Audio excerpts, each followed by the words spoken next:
So నాకు ఒక point క్లియర్గా అర్థమవుతుంది ఏంటంటే వి సోర్స్ టోటల్గా ఒక స్టూడెంట్ రెస్పాన్సిబిలిటీని తీసుకుంటారు. స్టూడెంట్ని గ్రూమ్ చేయడం దగ్గర నుంచి, పేరెంట్స్కి ఫినాన్షియల్ సపోర్ట్ లోన్స్ రూపంలో కల్పించడం దగ్గర నుంచి, స్టూడెంట్స్ తిరిగి అక్కడికి వెళ్ళిన తర్వాత తన స్కాలర్షిప్తో తను చదువుకుంటున్నాడు అన్న భరోసా కల్పించడం దగ్గర నుంచి, స్టూడెంట్కి కావాల్సినటువంటి బెస్ట్ సెలెక్షన్ చాయిసెస్, స్టూడెంట్ని గ్రూమ్ చేయడం, స్టూడెంట్కి ఫైనాన్షియల్ సపోర్ట్ అందించడం, దాని తర్వాత చాయిసెస్లో బెటర్గా హెల్ప్ చేయడం, ఇవన్నీ చేస్తుంటే ఇది కేవలం ఒక ఎడ్యుకేషనల్ ఆర్గనైజేషన్లా కాదు, it is more than what a student need అన్నది అర్థమవుతుంది. సో ఇప్పుడు మనం ఫస్ట్ ఫ్లోర్కి వచ్చేసాము. అసలు what is this all about అంటే వి సోర్స్ ఓవర్సీస్ పదే ఫోకస్ చేస్తున్న పాయింట్, స్టూడెంట్ జేబులోంచి రూపాయి కూడా ఖర్చు పెట్టించకుండా ఎడ్యుకేషనల్ లోన్ ఇప్పిస్తున్నారు. దెన్ వాళ్ళకి కూడా స్కాలర్షిప్ వచ్చే అవకాశాలు ఉన్నాయి అండ్ దాంతోనే చదువు అంతా కంప్లీట్ అవుతుంది.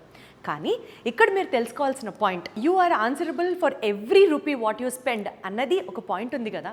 ఆ డబ్బులు దేనికి ఖర్చు పెడుతున్నామో మనం తెలుసుకోవాలి. సో బేసికల్గా ఒక స్టూడెంట్ ఫారెన్ వెళ్ళాలి చదువుకోవాలి అని అంటే వీసా ప్రాసెసింగ్ ఫీజు దగ్గర నుంచి ట్రావెల్, అకామిడేషన్, ఆ course related tuition fees, most importantly laptops అవ్వచ్చు, బుక్స్ అవ్వచ్చు, స్టేషనరీ అవ్వచ్చు, ఇలా A to Z of all student నీడ్స్కి సంబంధించి వన్ స్టాప్ డెస్టినేషన్ ఏదైనా ఉంది అంటే అది మన వి సోర్స్